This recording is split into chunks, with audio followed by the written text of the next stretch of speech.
elle tombe amoureuse du violoniste des rues sans savoir qu'il est un héritier millionnaire. Le soleil luttait encore avec les nuages au-dessus de Marseille lorsque Marine se réveilla dans son petit appartement du quartier du Panier. Le son des bus, mêlé au bruit des vendeurs ambulants, résonnait déjà dans les ruelles pavées. Elle s'étira sur le matelas fin qui partageait la même pièce que sa table de travail, couverte de peinture, de pinceaux et de papier jauni par le temps et l'humidité marseillaise. À 27 ans, Marine Lefebvre portait dans ses yeux bruns la détermination de ceux qui sont nés pour se battre. Fille d'une femme de ménage et d'un maçon parti quand elle était encore enfant, elle avait appris très tôt que les rêves devaient être conquis de ses propres mains. Ses mains, d'ailleurs, étaient sa plus grande richesse. De longs doigts tachés de peinture qui créaient des mondes sur des toiles improvisées, des collages qui racontèrent des histoires de gens ordinaires et des poésies visuelles qui naissaient de l'âme de quelqu'un qui connaît la douleur de ne pas avoir sa place dans le monde. Pendant la journée, Marine travaillait comme agente d'entretien dans des bureaux du vieux centre. C'était un emploi mal payé, mais qui lui permettait de circuler dans les quartiers riches de la ville, observant de près un univers qui semblait si éloigné du sien. Pendant ses heures de pause, entre deux immeubles, elle griffonnait dans de vieux carnets, capturant des visages, des expressions et des moments qui se transformeraient plus tard en art. Mais c'est la nuit que Marine s'épanouissait véritablement. Lorsque le soleil se couchait sur la Méditerranée, elle se transformait. Elle troquait son uniforme de travail contre ses vêtements colorés, passait son sac de matériel à l'épaule et parcourait les rues du Panier, de la Joliette et du cours Julien, cherchant sa place dans le monde. Elle vendait ses œuvres sur de petits marchés de créateurs, occupait des trottoirs animés et participait à des scènes ouvertes où son art trouvait un écho dans des cœurs qui, comme le sien, battaient hors du rythme de l'élite. Le rêve de Marine était plus grand que ses possibilités financières, mais pas plus grand que sa détermination. Elle voulait créer un espace, une galerie, un petit coin où des gens comme elle pourraient se sentir partie prenante du monde de l'art. Un endroit où le nom de famille, le compte en banque ou le quartier de résidence n'aurait aucune importance. Un espace où la beauté naîtrait de la vérité, de l'expérience vécue, de l'authenticité des gens ordinaires qui avaient beaucoup à dire, mais trouvaient rarement quelqu'un pour les écouter. Ce jeudi de mars, Marine suivait sa routine nocturne dans les ruelles du Panier. Le temps était lourd, typique de la fin de l'été provençal, et les touristes se mêlaient aux habitants dans un ballet urbain qu'elle connaissait par cœur. Elle portait sous le bras une toile qu'elle avait terminée la veille au petit matin. C'était le portrait d'une dame qui vendait des panisses au coin de sa rue, mais peint d'une manière qui révélait toute la dignité et la beauté de cette femme travailleuse. C'est en tournant au coin de la rue des Belles Écuelles qu'elle le vit pour la première fois. Assis sur les marches d'une église baroque, un jeune homme d'une trentaine d'années tenait un violon comme si c'était la chose la plus précieuse au monde. Il n'était pas beau au sens classique du terme, mais il y avait quelque chose dans son visage qui captait l'attention, peut-être ses yeux clairs, un peu perdus, qui contrastaient avec sa peau mate hâlée par le soleil. Ou peut-être la façon dont ses doigts calleux glissaient sur les cordes, arrachant de cet instrument ancien une mélodie qui semblait ne pas appartenir à cet endroit. Marine s'arrêta à quelques mètres, feignant d'observer les faïences de l'église, mais en réalité hypnotisée par la musique qui s'échappait du violon. Ce n'était pas une performance commerciale. Il n'y avait ni chapeau ni étui ouvert pour les pièces par terre. Le jeune homme jouait pour personne et pour tout le monde à la fois, comme s'il conversait avec des fantômes ou priait dans une langue que lui seul connaissait. La musique était différente de tout ce que Marine avait entendu dans les rues de Marseille. Ce n'était pas du musette, ni du rap marseillais, ni de la chanson française. C'était quelque chose de classique, mais joué avec une passion brute qui transformait la technique en pure émotion. Chaque note semblait porter un poids, une histoire, une nostalgie qu'elle ne pouvait identifier, mais qu'elle reconnaissait au plus profond de son propre cœur. Le violoniste portait une chemise en coton blanc, un peu jaunie par l'usure, un jean délavé et des baskets usées. Des cheveux, sombres, un peu longs, se balançaient doucement tandis qu'il se perdait dans la musique. Il y avait quelque chose de solitaire en lui, mais pas d'abandonné. C'était comme s'il avait choisi cette solitude, comme si elle était un refuge et non une condamnation. Marine resta là, immobile, pendant près d'une demi-heure, oubliant sa toile, sa routine, tout. Quand il arrêta enfin de jouer et rangea le violon dans un vieil étui en cuir, Elle ressentit un vide soudain, comme si le silence de la nuit avait avalé une partie importante du monde. Le jeune homme se leva, ajusta l'étui sur son épaule et commença à s'éloigner, descendant les ruelles en direction du centre-ville. Marine hésita un instant, puis se surprit à le suivre à distance, sans même savoir pourquoi. Il y avait quelque chose de magnétique chez cet homme, quelque chose qui éveillait en elle une curiosité qui allait au-delà de l'attirance physique. Elle le vit entrer dans une petite pension de la rue de la Vieille Tour, un de ces hôtels modestes qui abritent des étudiants, des touristes fauchés et des gens de passage dans la vie. Marine resta dehors quelques minutes, se demandant ce qu'elle faisait là. Ce n'était pas son genre de suivre des inconnus, mais quelque chose dans cette musique, dans cette présence mystérieuse, l'avait touchée d'une manière qu'elle ne pouvait expliquer. Le lendemain soir, Marine retourna au même endroit, et il était de nouveau là, sur la même marche, avec le même violon, jouant des mélodies différentes mais avec la même intensité émotionnelle. Cette fois, elle s'approcha un peu plus, s'asseyant sur un banc voisin et faisant semblant de dessiner dans son carnet tout en écoutant. Sa musique la transportait dans des endroits qu'elle n'avait jamais visités. C'étaient des paysages sonores qui parlaient de perte, de quête, d'une belle mélancolie qui n'était pas exactement de la tristesse, mais quelque chose de plus complexe. Marine se surprit à dessiner en écoutant, et quand elle regarda le papier, elle réalisa qu'elle avait esquissé le visage du violoniste sans même s'en rendre compte. Pendant une semaine entière, elle répéta le rituel. Elle arrivait en fin d'après-midi, s'asseyait sur le même banc et écoutait. Parfois, d'autres passants s'arrêtaient aussi, mais jamais très longtemps. C'était comme si elle seule pouvait voir la magie qui se produisait là, sur ces marches de pierre. Ce fut un vendredi qu'il la remarqua enfin. Quand il eut fini de jouer un morceau particulièrement mélancolique, il rangea son violon et se dirigea vers elle. Marine sentit son cœur s'accélérer et fit semblant d'être concentrée sur son dessin, mais il était trop tard pour dissimuler. « Vous venez ici tous les soirs », dit-il d'une voix douce qui portait un accent que Marine ne parvint pas à identifier. Ce n'était pas l'accent marseillais, mais ce n'était pas non plus d'un endroit spécifique qu'elle connaissait. C'était comme s'il avait perdu ses repères régionaux en chemin. « J'aime la musique », répondit Marine, fermant rapidement son carnet. Mal. « À l'aise ? Désolé si je dérange. Je peux partir si vous voulez. » « Non, dit-il en s'asseyant à côté d'elle sur le banc. « En fait, ça fait du bien de savoir que quelqu'un écoute. Parfois, je me demande si je joue pour les pierres ou pour le vent. » De près, Marine remarqua des détails qu'elle n'avait pas vus à distance. Ses mains étaient trop soignées pour quelqu'un qui vivait dans la rue. Pas de callosité de travail pénible, seulement les marques spécifiques du violon. Ses dents étaient parfaites, trop blanches. Et il y avait quelque chose dans ses manières, dans sa façon de parler qui suggérait une éducation raffinée, soignée. « Comment vous appelez-vous » demanda-t-elle. Il hésita une seconde, presque imperceptiblement. « Daniel. Daniel Fournier. Et vous ?»« Marine. Marine Lefebvre. »« Marine !» répéta-t-il comme s'il testait le nom dans sa bouche. « C'est joli. Ça vous va bien ?» Ils restèrent à discuter tard cette nuit-là. Daniel raconta qu'il n'était pas d'ici, qu'il était arrivé à Marseille il y a quelques mois, qu'il vivait de petits boulots et que la musique était sa seule constante. Marine parla de ses rêves, de la galerie qu'elle voulait ouvrir, de l'art qu'elle créait dans ses nuits solitaires. Il y avait une étrange facilité entre eux, comme s'ils se connaissaient depuis longtemps. Daniel écoutait Marine avec une attention qu'elle n'avait pas l'habitude de recevoir. Il n'y avait ni hâte, ni jugement, ni impatience dans ses yeux clairs. C'était comme s'il avait tout le temps du monde pour comprendre chaque mot qui sortait de sa bouche. Quand Marine lui montra certains de ses dessins, Daniel les observa avec un soin respectueux.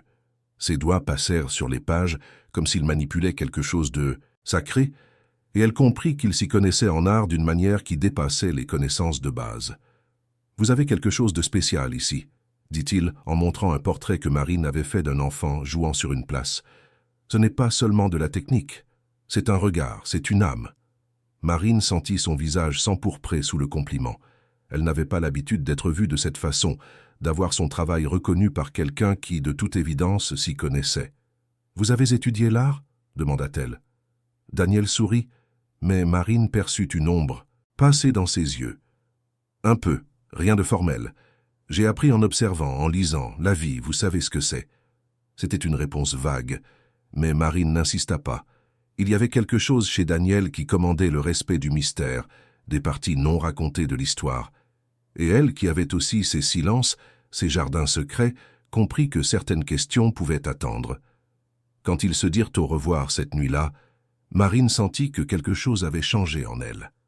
Ce n'était pas seulement de l'attirance, bien que cela fût présent aussi. C'était une reconnaissance. Comme si elle avait trouvé quelqu'un qui parlait la même langue émotionnelle qu'elle, quelqu'un qui comprenait la quête de beauté dans un monde qui semblait parfois avoir perdu la capacité de s'émouvoir. Les jours suivants, ces rencontres nocturnes devinrent le moment le plus attendu de la journée de Marine. Elle passait ses heures de travail à penser à ce dont il parlerait, aux musiques qu'il jouerait, aux dessins qu'elle pourrait lui montrer. Daniel était devenu une constante dans sa vie d'incertitude, un point fixe dans un univers qui avait toujours été instable. Ils marchaient ensemble dans les rues du vieux centre après les sessions de musique. Daniel connaissait des recoins de Marseille que Marine, bien qu'étant du coin, n'avait jamais explorés. Il l'emmenait voir le coucher de soleil depuis Notre-Dame de la Garde, dans de petites librairies d'occasion cachées où ils achetaient des livres d'art usagés avec le peu d'argent qu'ils avaient, dans des bistrots de quartier où ils partageaient une bière et parlaient de tout et de rien. Marine commença à remarquer que Daniel avait une façon particulière de se rapporter à l'argent. Il proposait toujours de payer, même quand elle insistait pour partager l'addition, et quand elle l'interrogeait sur son travail, sur la façon dont il subvenait à ses besoins, les réponses étaient toujours vagues, évasives. Il parlait de petits boulots, de économie, de « je me débrouille ». Mais il y avait des moments où de petits détails lui échappaient. Sa connaissance des vins lorsqu'il passait devant une boutique de luxe, ses commentaires sur des endroits du monde qu'il semblait avoir visités, une aisance avec des objets et des environnements qui suggéraient une familiarité avec un niveau de vie différent de celui qu'il affichait. Marine essayait de ne pas accorder d'importance à ces incohérences. Ce qui comptait, c'était ce que Daniel était là à ces moments-là, dans cette réalité qu'ils construisaient ensemble. Il était sensible, intelligent, attentionné avec elle, d'une manière qui la faisait se sentir spéciale, vue, valorisée. L'art de Marine commença à changer sous l'influence de cette rencontre. Ses couleurs devinrent plus vives, ses traits plus assurés. Elle se surprenait à peindre la musique, à essayer de capturer sur ses toiles l'essence de ces mélodies que Daniel jouait. C'était comme si sa présence avait débloqué une part de créativité qui sommeillait en elle. Un soir, 3 semaines après leur première rencontre, Daniel arriva avec son violon, mais ne joua pas tout de suite. Il resta là, sur le banc à côté d'elle, silencieux, contemplant les étoiles qui parvenaient à percer la pollution lumineuse de la ville. « As-tu déjà eu peur d'être toi-même » demanda-t-il soudainement. Marine le regarda, surprise par la question. « Comment ça ?»« De montrer qui tu es vraiment, que les gens n'acceptent pas, ne comprennent pas, ou comprennent trop bien. » Elle réfléchit un instant. « Je crois que tout le monde a peur de ça, non ? Surtout ceux qui viennent d'où je viens. On apprend tôt que le monde n'attend pas notre opinion, notre art, nos rêves. Mais qu'est-ce qu'on peut y faire? Si on n'est pas soi-même, qui le sera ?» Daniel sourit, mais c'était un sourire triste. « Parfois, je me dis que ce serait plus simple si j'étais quelqu'un d'autre, quelqu'un sans complications. Tout le monde a des complications, Daniel. Ce qui compte, c'est ce qu'on en fait. » Il la regarda avec une intensité qu'elle n'avait jamais vue auparavant, comme s'il mémorisait chaque détail de son visage. « Tu es incroyable, Marine. Tu le sais. Ça ?» Elle rit, gênée. « Je suis banale. Juste une autre fille rêveuse qui pense pouvoir changer le monde avec de la peinture et du papier. »« Non, » dit-il sérieusement. « Tu es la personne la plus extraordinaire que j'ai jamais rencontrée, et j'espère ne jamais avoir à... » Il s'arrêta au milieu de sa phrase, comme s'il en avait dit plus qu'il ne le voulait. « Ne jamais avoir à quoi ?» demanda Marine. Daniel secoua la tête et prit son violon. « Rien. Laisse-moi te jouer une chanson. » Et il joua. Une mélodie que Marine n'avait jamais entendue, douce et mélancolique à la fois, qui semblait raconter une histoire d'amour et d'adieu, de rencontre et de séparation. Quand il eut fini, elle réalisa qu'elle pleurait, sans savoir exactement pourquoi. « C'est quoi cette musique ?» demanda-t-elle en essuyant ses larmes. « C'est de moi. Je l'ai composée en pensant à toi. Cette nuit-là, Pour la première fois, Daniel la raccompagna jusqu'à la porte de la pension où elle vivait. Ils restèrent là, à l'entrée de l'immeuble ancien, sans savoir comment se dire au revoir. L'air était chargé d'électricité, de non-dits, de désirs qui commençaient à prendre forme. « Marine, » murmura Daniel en s'approchant, « est-ce que je peux… » Elle ne le laissa pas finir sa question. Elle leva le visage et l'embrassa, sentant sur ses lèvres le goût de toutes ces mélodies, de toutes ces conversations, de toutes ces nuits où le monde avait semblé moins solitaire. Le baiser fut long, tendre, plein de promesses silencieuses. Quand ils se séparèrent, Marine sentit que quelque chose de définitif s'était produit.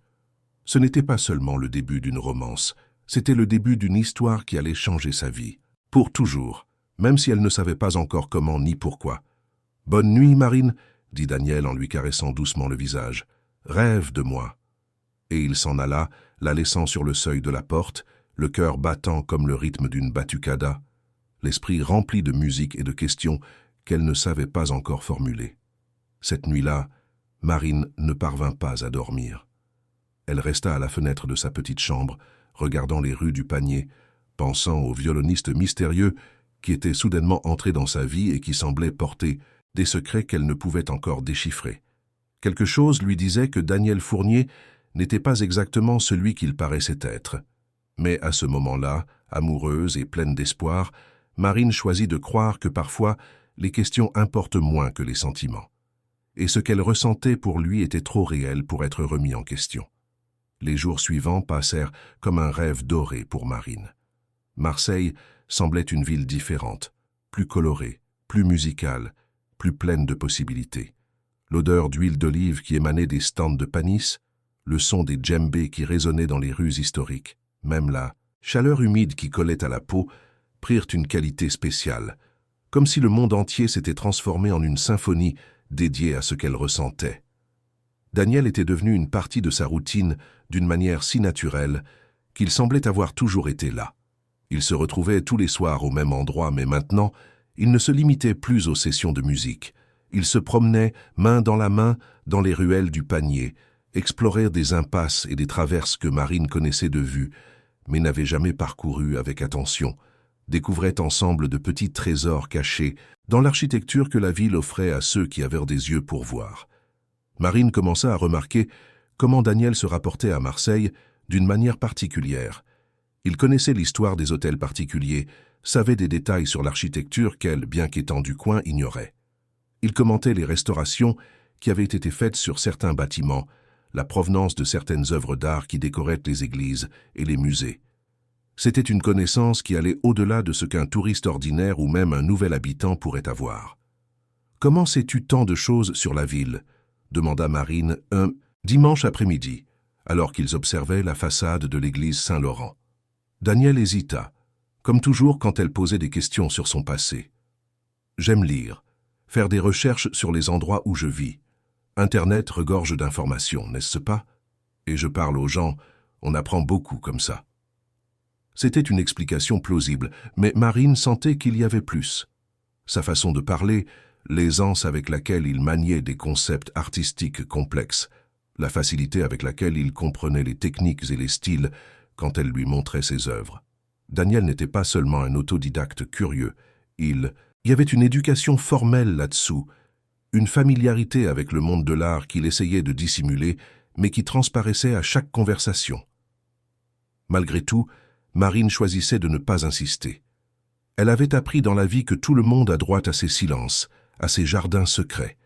Et Daniel, de son côté, ne la pressait jamais sur son propre passé, sur les difficultés qu'elle avait affrontées, sur les rêves qu'elle portait comme des blessures ouvertes. C'était un accord tacite entre eux. Le présent importait plus que l'histoire que chacun portait sur son dos. Leur relation gagna, et en intimité.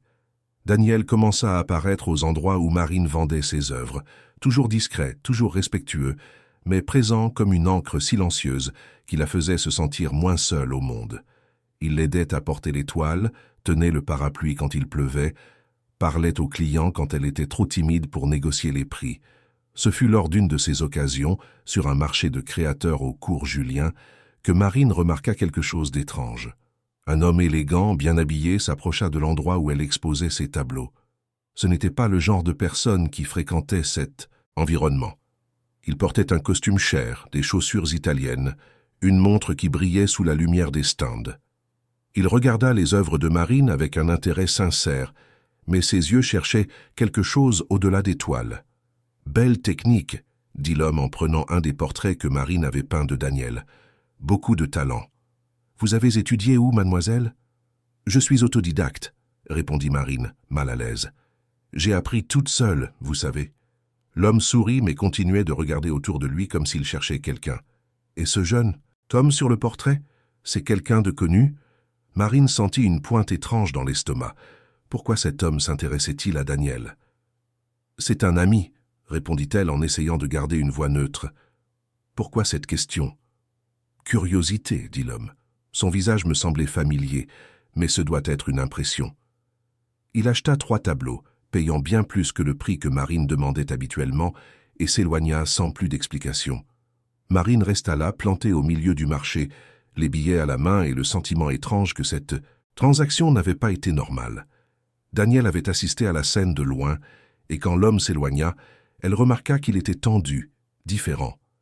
Ce n'était pas de la nervosité ordinaire, c'était de la peur, une sorte de peur contrôlée, dissimulée, mais qui transparaissait dans ses muscles contractés, dans la façon dont ses yeux suivaient chaque mouvement de l'inconnu. « Tu connais cet homme ?» demanda Marine quand Daniel s'approcha. « Non, » répondit-il trop vite. « Pourquoi je le connaîtrais ?»« Il a posé des questions sur toi. Il a dit que ton visage lui était familier. » Daniel força un sourire. « Il a dû me confondre avec quelqu'un. J'ai une tête assez banale, non ?» Mais Marine savait que ce n'était pas vrai. Daniel avait un visage marquant, unique, impossible à confondre, et sa réaction à la présence de l'inconnu avait été trop intense pour être anodine. Cette nuit-là, Daniel joua des musiques différentes. C'étaient des morceaux plus agités, plus tendus, comme s'il traitait un conflit interne à travers les cordes de son violon. Marine l'observait, essayant de déchiffrer les signes, les indices qui s'accumulaient comme de petits mystères sans solution. « Daniel, » dit-elle quand il eut fini de jouer, « tu peux me faire confiance, tu le sais, n'est-ce pas ?» Il la regarda avec une expression qui mêlait affection et douleur. « Je sais, Marine. Et c'est justement pour ça que... » « Que quoi ?»« Rien. Oublie. » Mais Marine ne pouvait pas oublier. Les incohérences dans l'histoire de Daniel commençaient à former un schéma. Les connaissances qu'il affichait, sa réaction à l'homme du marché, la façon dont il semblait parfois jouer un rôle, interpréter une version de lui-même qui n'était pas complètement vraie. Pourtant, le sentiment qu'elle nourrissait pour lui continuait de grandir.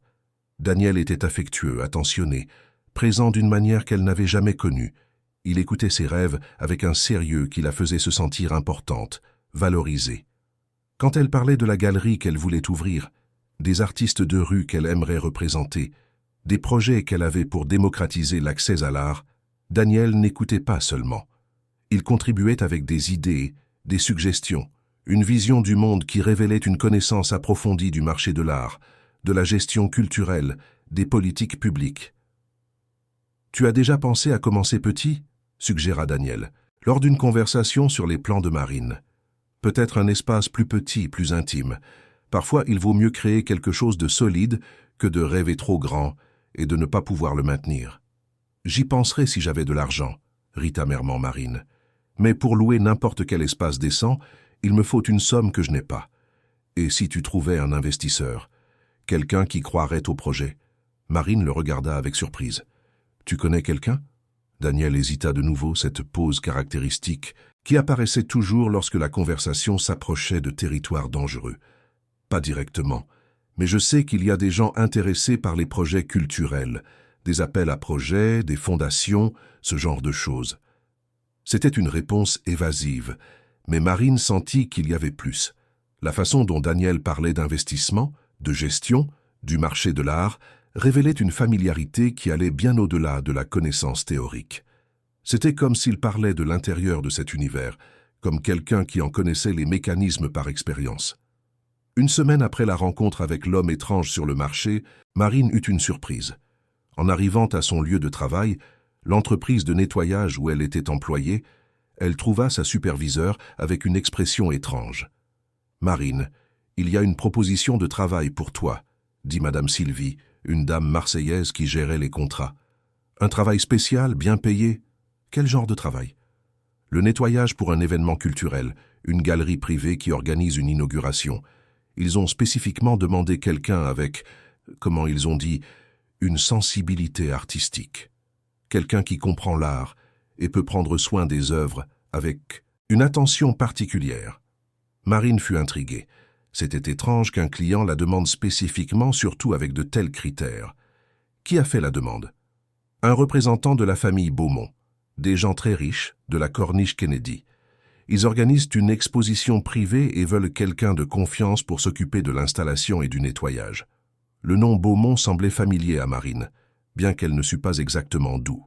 C'était un de ces noms qui apparaissaient dans les journaux, dans les chroniques mondaines, associés aux affaires, à la politique, aux événements caritatifs. Des gens de la haute société marseillaise qui vivaient dans un monde complètement différent du sien. Et ils paieraient combien? 3 fois le tarif normal. C'est pour une semaine de travail. Marine accepta sur le champ. C'était une occasion unique de gagner un peu d'argent supplémentaire et en même temps de connaître de près le monde de l'art qu'elle rêvait d'intégrer. Peut-être pourrait-elle nouer des contacts, rencontrer des gens influents, planter des graines pour ses propres projets futurs. Quand elle raconta à Daniel pour le travail, sa réaction fut inattendue. Au lieu de la joie qu'elle attendait, il devint visiblement inquiet. « La famille Beaumont ?» répéta-t-il, comme si le nom avait un goût amer. « Tu les connais ?»« De nom. Ils sont compliqués. » « Comment ça, compliqués ?» Daniel passa la main dans ses cheveux, un geste que Marine avait appris à reconnaître comme un signe de nervosité. Des gens puissants, tu vois. Parfois, s'ils utilisent les gens, jouent à des jeux politiques. Tu es sûr de vouloir te mêler à ça? Marine rit. « Daniel, c'est juste un travail de nettoyage. Je ne vais pas me marier avec la famille. » Mais il ne rit pas avec elle. « Fais juste attention, d'accord? Et s'il se passe quelque chose d'étrange, si quelqu'un te pose des questions sur toi, sur ta vie, tu me le dis. » « Quelle question? »« N'importe quoi. Promis ?» L'intensité dans la voix de Daniel effraya Marine.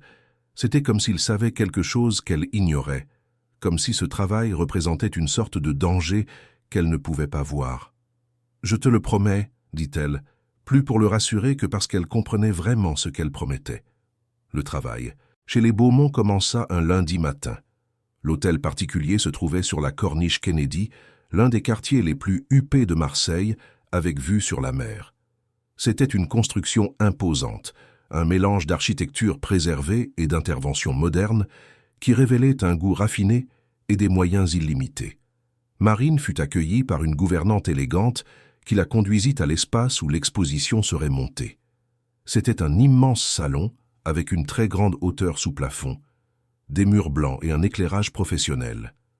Les œuvres étaient déjà en cours d'installation par une équipe spécialisée, et Marine fut impressionnée par la qualité et la valeur de ce qu'elle voyait.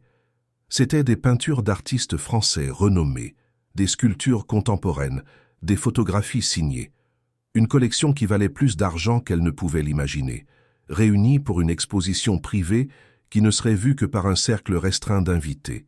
« Jolie, n'est-ce pas ?» dit une voix derrière elle. Marine se retourna et se trouva face à un homme d'une 50aine d'années, cheveux grisonnants, costume impeccable et un sourire qui n'atteignait pas les yeux. Il était beau d'une manière froide, calculatrice, qui lui donna un frisson désagréable.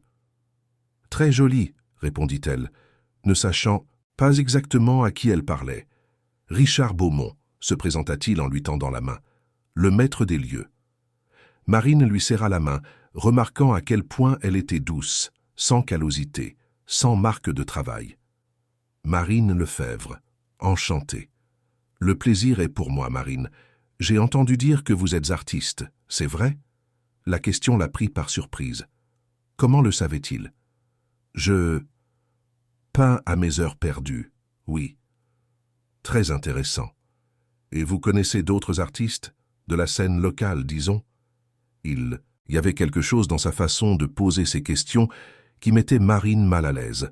Ce n'était pas une curiosité sincère, c'était un interrogatoire déguisé, comme s'il cherchait des informations spécifiques.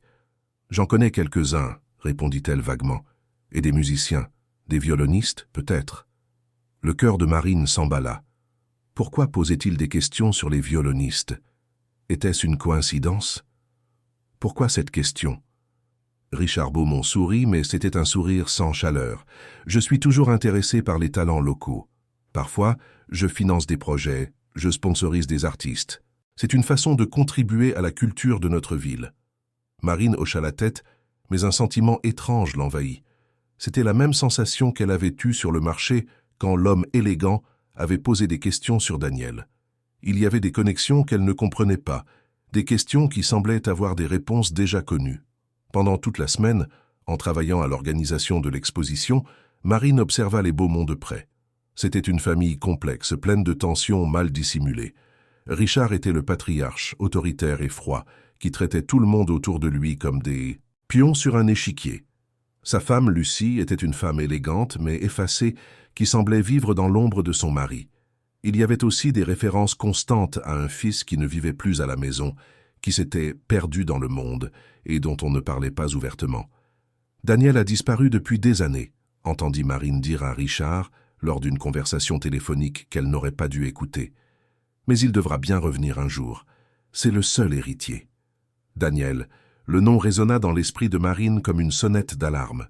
Était-ce une coïncidence? Ou était-il possible que... Cette nuit-là, quand elle retrouva Daniel à leur endroit habituel, Marine l'observa avec un nouveau regard. La forme de son visage, la couleur de ses yeux, certains gestes qu'elle n'avait jamais remarqués auparavant. Et soudain un souvenir. Une photo sur le mur de l'hôtel particulier des Beaumont, à moitié cachée parmi d'autres photographies de famille. Un garçon d'une quinzaine d'années, souriant de manière forcée à côté de ses parents.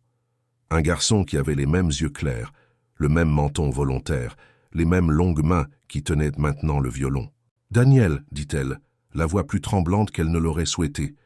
Tu as de la famille ici à Marseille ?» La musique s'arrêta brusquement. Daniel baissa son violon et la regarda avec une expression qui confirma tous ses soupçons.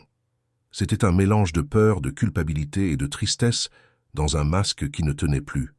« Pourquoi tu me demandes ça ?»« Réponds-moi, c'est tout. Tu as de la famille ici ?» Daniel resta silencieux un long moment, regardant ses propres mains comme si elles pouvaient lui donner la bonne réponse. Quand il leva enfin les yeux, Marine y vit une douleur profonde, ancienne, qu'il portait comme une blessure jamais cicatrisée. « Marine, murmura-t-il, il y a des choses sur moi que tu ne sais pas, des choses qui pourraient tout changer entre nous. Alors dis-moi. » « J'aimerais pouvoir te le dire, mais c'est compliqué. »« Daniel Beaumont, dit-elle, et elle vit le choc s'étaler sur son visage. « C'est ça, ton vrai nom ?» Il ferma les yeux, comme s'il venait de recevoir un coup de poing. Quand il les rouvrit, il y avait des larmes. « Comment tu as su ? Je travaille chez ta famille, j'ai vu des photos, j'ai entendu des conversations. »« Mon Dieu !» murmura Daniel en se passant les mains sur le visage. « Je ne voulais pas que tu le découvres comme ça. Je ne voulais pas que tu le découvres du tout. » Marine sentit le monde tourner autour d'elle. L'homme dont elle était tombée amoureuse, le musicien des rues qui jouait pour quelques pièces, le compagnon qui partageait avec elle des rêves d'une vie simple et vraie, était en réalité l'héritier de l'une des familles les plus riches de Marseille. Tout ce qu'elle avait cru sur lui, sur eux, sur ce qu'ils construisaient ensemble, s'effondra en un instant. « Tu m'as menti, » dit-elle, la voix chargée de douleur et de colère. « Depuis le premier jour, tu m'as menti. »« Non, » se leva Daniel, désespéré. « Je n'ai jamais menti sur ce que je ressens pour toi, jamais menti sur qui je suis ici, avec toi. Ce qu'il y a entre nous est réel, Marine. » « Comment ça peut être réel si tu es quelqu'un d'autre ? » « Je ne suis pas quelqu'un d'autre. Je suis exactement celui que tu connais. L'argent, le nom, la famille, ce n'est pas qui je suis. C'est pour ça que j'ai fui tout ça. C'est pour ça que je suis ici. » Marine secoua la tête, sentant les larmes lui brûler les yeux. « Tu ne comprends pas, Daniel. Tu n'as aucune idée de ce que c'est que de vivre vraiment sans argent, de rêver à des choses que tu n'auras peut-être jamais. Tu joues à être pauvre. Pour moi, c'est la vraie vie. »« Je ne joue à rien du tout, » cria-t-il, et c'était la première fois que Marine le voyait perdre le contrôle.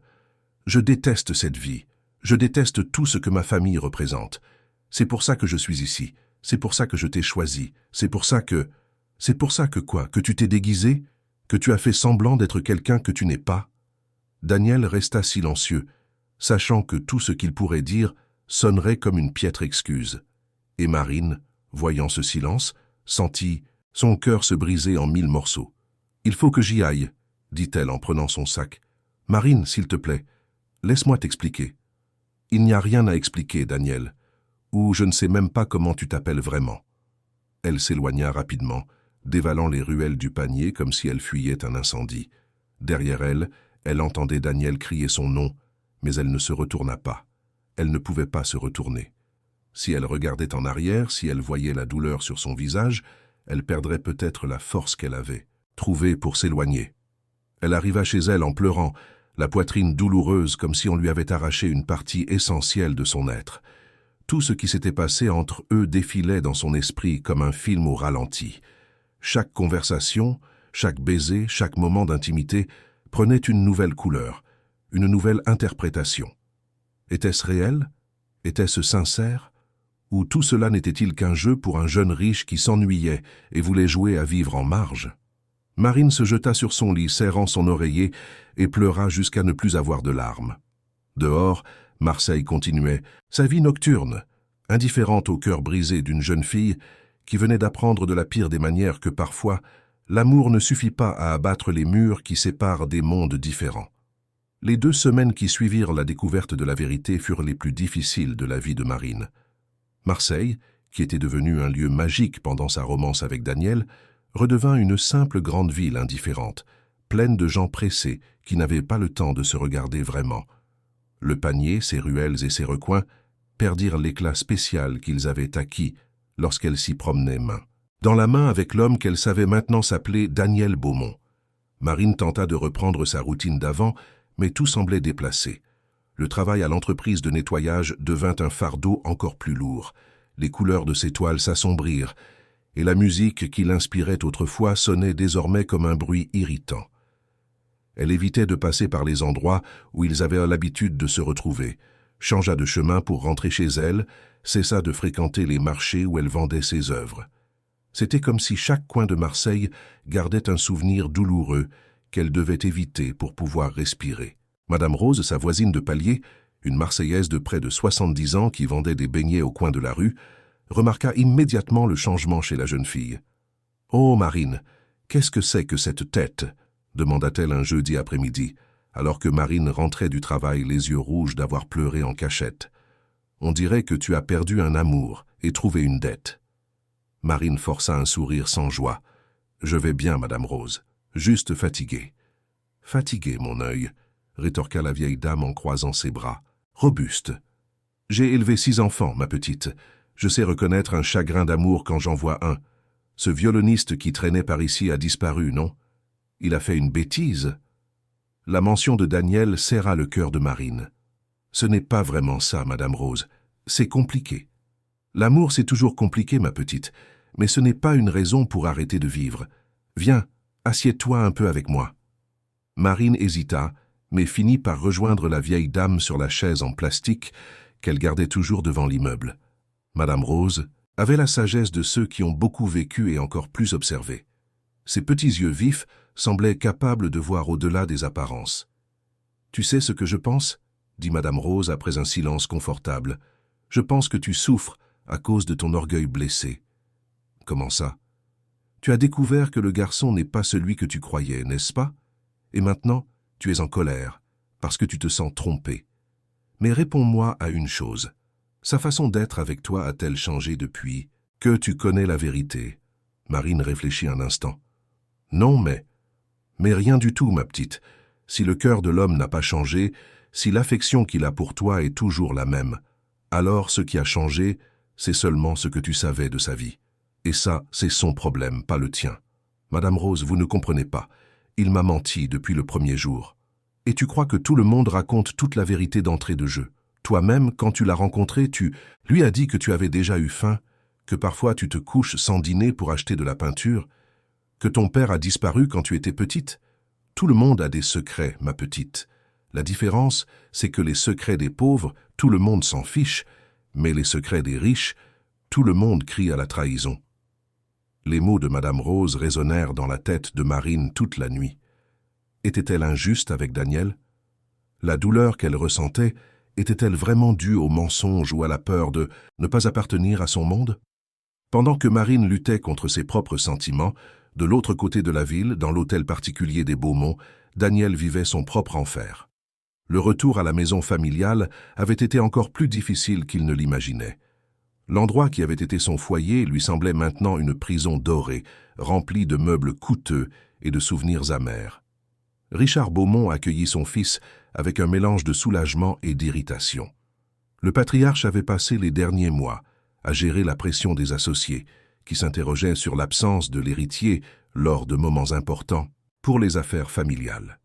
L'entreprise Beaumont & Associés, un conglomérat actif dans la construction, l'hôtellerie et l'investissement immobilier, avait besoin d'une transition générationnelle que Daniel avait interrompue avec sa phase rebelle, comme Richard aimait l'appeler. « J'espère que tu t'es sorti ces fantaisies de la tête », dit Richard lors du premier dîner après le retour de son fils. La famille était réunie dans la salle à manger formelle, une table pouvant accueillir 12 personnes mais où seulement 3 étaient assises. Père, mère et fils. « Tu as des responsabilités, Daniel. Tu ne peux pas jouer à l'artiste éternellement. » Daniel remuait la nourriture dans son assiette sans appétit, ses pensées constamment tournées vers Marine. Allait-elle bien? Avait-elle réussi à comprendre ses raisons? Pourrait-elle un jour lui pardonner? « Daniel !» La voix de Richard le ramena à la réalité. « Je te parle. »« Pardon, père. Qu'avez-vous dit ?»« J'ai dit que lundi, tu retournes au bureau. Il est temps d'assumer tes responsabilités dans l'entreprise. »« Je ne veux pas retourner dans l'entreprise. » Le silence qui suivit fut lourd comme du plomb. Lucie Beaumont, qui était restée silencieuse jusqu'alors, regarda nerveusement son mari puis son fils, craignant l'explosion qu'elle savait imminente. « Comment ça tu ne veux pas revenir ?» demanda Richard avec un calme dangereux. « Je veux dire que je ne me vois pas travailler dans les affaires, père. Ce n'est pas ce qui me réalise. »« La réalisation ?» ricana Richard avec mépris. « Tu crois que la vie est une question de réalisation personnelle. Tu as une famille, un nom, une entreprise qui sera un jour à toi. Ce n'est pas un choix, Daniel, c'est une responsabilité. Et si je ne veux pas de cette responsabilité ?» La question résonna dans la salle à manger comme un coup de feu. Richard se leva lentement, les poings serrés sur la table en acajou. « Tu peux ne pas la vouloir, mais tu l'accepteras quand même. Parce que si tu ne l'acceptes pas, tu découvriras qu'il y a des conséquences à tes choix. » Quel genre de conséquences? Le genre qui n'affecte pas seulement toi, mais les personnes qui te sont chères. Il y avait quelque chose dans la façon dont Richard avait dit cela qui glaça Daniel. C'était une menace voilée, mais une menace tout de même. Et Daniel connaissait assez bien son père pour savoir qu'il ne faisait pas de menace en l'air. Cette nuit-là, Daniel resta sur le balcon de sa chambre, regardant les lumières de la ville qui s'étendaient jusqu'à la mer. Il pouvait voir au loin les clochers des églises du panier et se demandait si Marine allait bien, si elle dormait, si elle pensait parfois à lui avec la même nostalgie qu'il ressentait pour elle. Il prit son violon qu'il avait ramené lors de son retour forcé et commença à jouer doucement. C'était la mélodie qu'il avait composée pour Marine, celle qu'il avait jouée la première nuit où ils s'étaient embrassés. Les notes s'écoulaient, chargées de mélancolie et de regret, une prière musicale qui se perdait dans l'immensité de la nuit marseillaise. Pendant ce temps, de l'autre côté de la ville, Marine était éveillée dans son petit lit, fixant le plafond écaillé de sa chambre. Une brise légère entrait par la fenêtre ouverte, apportant avec elle les bruits nocturnes de Marseille. Des voitures qui passent, des gens qui discutent dans la rue, une musique lointaine venant d'un bar. Et un instant, elle eut l'impression d'entendre le son d'un violon jouant une mélodie familière. Mais ce n'était qu'une impression, elle le savait. Son cœur lui jouait des tours, créant des signes, là où il n'y en avait pas. Les jours s'étiraient lourdement pour tous les deux. Daniel était officiellement retourné au bureau familial, occupant une salle élégante au 20e étage d'un immeuble de bureaux dans le quartier d'affaires d'Euroméditerranée. Il portait des costumes chers, participait à des réunions interminables, analysait des rapports et des tableurs qui parlaient de profits et de pertes, d'investissements et d'expansion. Mais son esprit était toujours loin de là, errant dans les rues du Panier, dans les ruelles où il avait connu le vrai bonheur. Marine, de son côté, avait repris le travail à l'entreprise de nettoyage et essayait de se concentrer sur son art pendant son temps libre. Mais l'inspiration semblait s'être tarie avec ses larmes, les toiles restaient inachevées, les dessins manquaient de vie, et la galerie dont elle rêvait semblait plus lointaine que jamais. Ce fut un vendredi après-midi, 3 semaines après leur séparation, que quelque chose se produisit pour changer à nouveau le cours de leur vie. Marine sortait du travail lorsqu'elle fut abordée par un homme d'âge mûr, bien habillé mais à l'apparence sympathique. Ce n'était pas le type intimidant qui était apparu au marché. Celui-ci souriait sincèrement et ses yeux transmettaient de la bonté. « Excusez-moi, vous êtes bien Marine Lefebvre ?» demanda-t-il. Marine s'arrêta, immédiatement sur ses gardes. « Qui demande ?»« Je m'appelle Charles-Édouard Morin. Je suis commissaire d'exposition. J'aimerais discuter avec vous de votre travail. » « Mon travail? Comment connaissez-vous mon travail ?» Charles-Édouard sourit. « Disons que j'ai des yeux un peu partout en ville, des gens qui me préviennent quand ils trouvent des talents spéciaux. Et d'après ce que j'ai entendu, vous avez quelque chose de très intéressant à montrer. » Marine l'étudia attentivement. Il ne semblait pas menaçant, mais après l'expérience avec la famille Beaumont, elle avait développé une méfiance naturelle envers les gens qui apparaissaient de nulle part en s'intéressant à son art. « Quel genre de discussion ?» demanda-t-elle. « Le genre qui pourrait changer votre vie. J'organise une exposition collective de jeunes artistes marseillais.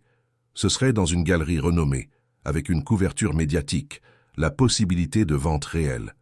Seriez-vous intéressé ?» Les yeux de Marine brillèrent un instant, mais la méfiance revint vite. Et que devrais-je faire en échange? Rien d'autre que créer. Je prends un petit pourcentage sur les ventes, c'est ainsi que ça fonctionne. Mais l'important est de donner de la visibilité à votre travail. Charles-Édouard sortit une carte de sa poche et la tendit à Marine. Réfléchissez-y. Si cela vous intéresse, appelez-moi. J'adorerais voir votre portfolio. Après son départ, Marine resta sur le trottoir, la carte à la main, le cœur battant la chamade. Était-il possible qu'une véritable opportunité se présente enfin? Ou était-ce une autre situation étrange, une autre connexion mystérieuse avec un monde qu'elle ne connaissait pas bien? En rentrant chez elle, Marine montra la carte à Madame Rose, qui l'examina avec attention. « Charles-Édouard Morin. Ce nom me dit quelque chose, » murmura la vieille dame. « Laisse-moi réfléchir. »« Ah oui, c'est bien un commissaire d'exposition, ma petite. J'ai déjà lu son nom dans le journal. Il organise des expositions, représente des artistes. C'est quelqu'un de sérieux. » Marine sentit une vague d'espoir. C'était peut-être vrai. Peut-être que quelque chose de bien arrivait, enfin dans sa vie. Mais ce que Marine ne savait pas, c'est qu'au même moment, de l'autre côté de la ville, Charles-Édouard était en réunion très privée. Assis dans le salon de Richard Beaumont, il lui remettait un rapport détaillé de sa rencontre avec Marine. « Elle a accepté de discuter ?» demanda Richard. « Elle a montré de l'intérêt, oui. C'est une jeune fille intelligente, mais en manque d'opportunités.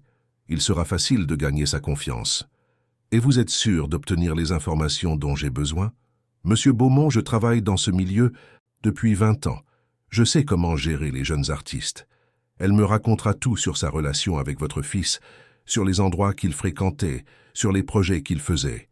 Et quand j'aurai ces informations, vous pourrez les utiliser comme bon vous semblera. » Richard hocha la tête avec satisfaction. « Parfait. Daniel pense qu'il peut défier la famille, mais il n'a aucune idée de jusqu'où je peux aller pour protéger nos intérêts. Si cette fille est son point faible, alors c'est par elle que je l'atteindrai. » Charles-Édouard hésita un instant. « Monsieur Beaumont, puis-je poser une question? Pourquoi ne pas simplement discuter avec votre fils? Peut-être pourriez-vous trouver un accord. » Le visage de Richard se durcit. « Vous ne comprenez pas, Charles-Édouard. Il ne s'agit pas seulement que Daniel revienne dans l'entreprise, il s'agit de contrôle.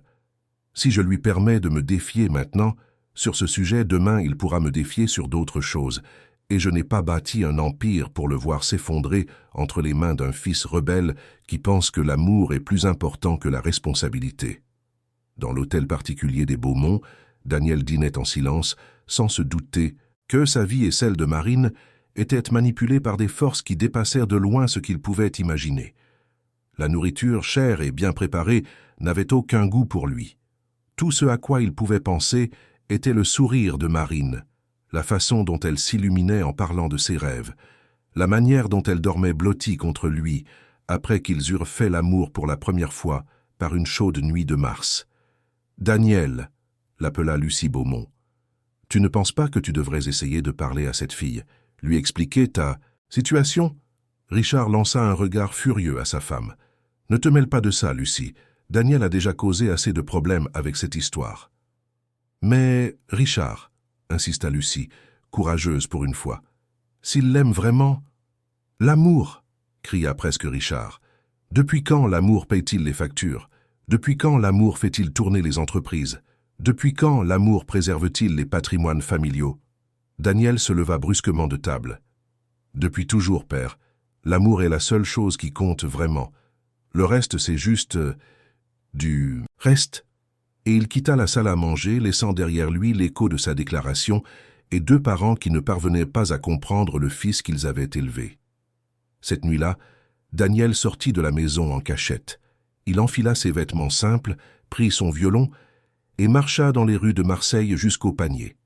Il s'assit sur les marches de l'église, où il avait l'habitude de jouer, et commença la musique.